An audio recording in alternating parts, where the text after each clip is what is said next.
In the midst of the war with Ukraine, Russia apparently gave an implied threat to Moldova, one of the countries in Eastern Europe that neighbors Kyiv. This threat is not without reason.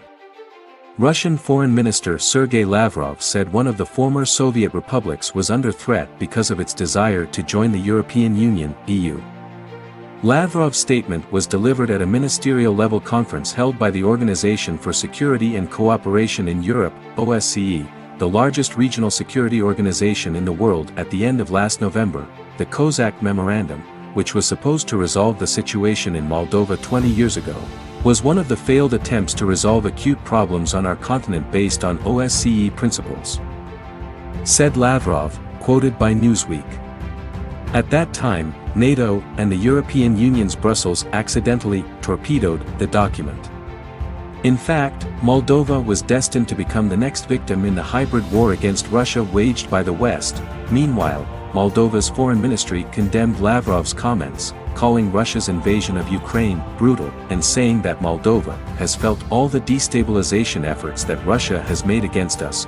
Russia's statements, whether today or earlier, are part of a series of hostile actions that the Russian Federation has attempted to implement against our country over the past 30 years, the statement said.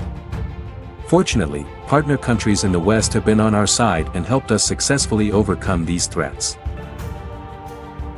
Given that Minister Lavrov is still present at the OSCE ministerial meeting, we hope that our message, clear and sharp, will be understood by him as well.